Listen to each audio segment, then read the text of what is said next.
రాష్ట్రీయ స్వయం సేవక సంఘం యొక్క 100 సంవత్సరాలు నిండిన సందర్భంగా విజయదశమి ఈ ఉత్సవానికి ముఖ్య అతిథిగా విచ్చేసినటువంటి శ్రీ నరసింహులు గారు, ఖండ సంఘచాలకులు, కొద్దిమంది పిల్లలతో ప్రారంభమైనటువంటి సంఘం ఇవాళ మొత్తం దేశవ్యాప్తమైంది. దేశవ్యాప్తం కాదు, ప్రపంచమంతా కూడా ఎక్కడెక్కడైతే హిందువులు జీవిస్తున్నారో అన్ని దేశాల్లో సంఘ కార్యకలాపాలు జరుగుతూ ఉన్నాయి. కేవలము నాగపూర్లో ప్రారంభమైనటువంటి సంస్థ, అంటే ఒకే ఒక ఊర్లో ప్రారంభమైనటువంటి సంస్థ ఇన్ని వేల స్థలాలకి, సుమారుగా మన దేశంలో 1,00,000కు పైగా గ్రామాల్లో సంఘ కార్యకలాపాలు, 50 దేశాలకు పైగా అక్కడ సంఘ కార్యకలాపాలు, అక్కడ హిందూ స్వయం సేవక సంఘం అనే పేరుతోటి, ఇక్కడ రాష్ట్రీయ స్వయం సేవక సంఘం అనే పేరుతోటి సంఘ కార్యకలాపాలు జరుగుతున్నాయి. అంటే ఒకే ఒక్క స్థలం నుంచి ప్రారంభమైనటువంటి సంస్థ ఇవాళ విశ్వవ్యాప్తమైంది. ఒకే ఒక వ్యక్తి, డాక్టర్ హెడ్గేవార్, పరమ పూజ్య డాక్టర్ కేశవరావు బలిరామ్ పంత్ హెడ్గేవార్ రాష్ట్రీయ స్వయం సేవక సంఘాన్ని ప్రారంభించారు. ఒక వ్యక్తి నుంచి ప్రారంభమైనటువంటి సంస్థ ఇవాళ కోట్లాది మందికి చేరి ఒక పెద్ద విశాల వటవృక్షమై నిలిచింది ప్రపంచంలో. ఇది నేను చెప్తున్న మాట కాదు.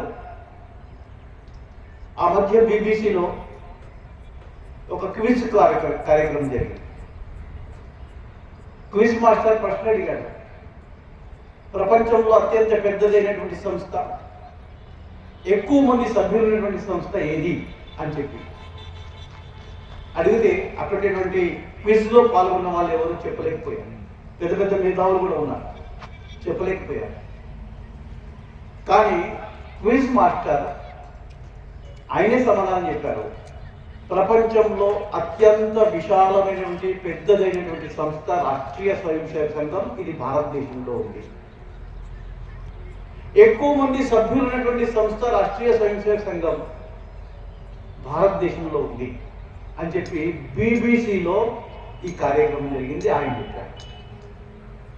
కాబట్టి ఒకే ఒక వ్యక్తి నుంచి, ఒకే ఒక ఊరు నుంచి ప్రారంభమైనటువంటి సంఘం ఇవాళ విశాలమైపోయింది, ప్రపంచమంతా కూడా విస్తరించింది. అంతేకాదు, సంఘానికి పేరు దేశభక్తి. సంఘం అంటే సేవ, సంఘం అంటే అనుశాసనం, సంఘం అంటే క్రమశిక్షణ, సంఘం అంటే సమర్పణ, సంఘం అంటే సమాజం కోసం పనిచేసేటువంటి సంస్థ, సంఘం అంటే నిస్వార్థంగా పనిచేసేటువంటి స్వయం సేవకులు, సంఘం అంటే తమకంటూ ఆలోచన చేయకుండా కేవలం దేశ హితం కోసం మాత్రమే పనిచేసేటువంటి వాళ్ళు. వీటన్నిటికీ మారు పేరు రాష్ట్రీయ స్వయం సేవక సంఘం. ఇది కూడా నేను చెప్తున్నది కాదు.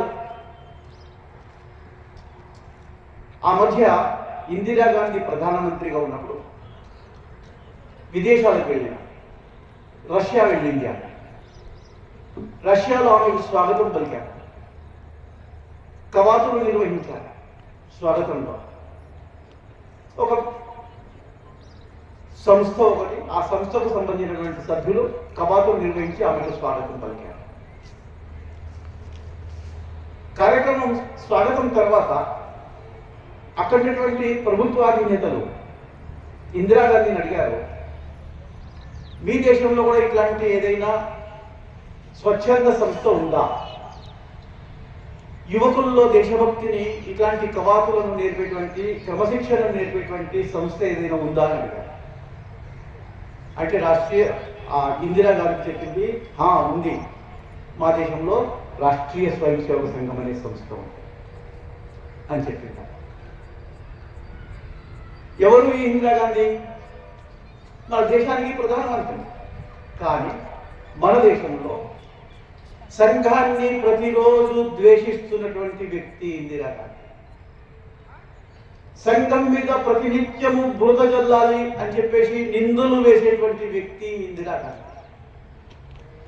సంఘాన్ని అరగదొక్కాలని చెప్పేసి సంఘం మీద నిషేధం పెట్టి సంఘ స్వయం సేవకులందరినీ జైళ్ళలోకి వచ్చి చిత్రహింసలు పెట్టినటువంటి వ్యక్తి ఇందిరాగాంధీ. సంఘము సర్వనాశనం అయితే తప్ప నా అస్తిత్వం ఉండదు, నా పదవి ఉండదు అని చెప్పి భావించి సంఘాన్ని నాశనం చేయాలని పూనుకున్న వ్యక్తి ఇందిరాగాంధీ.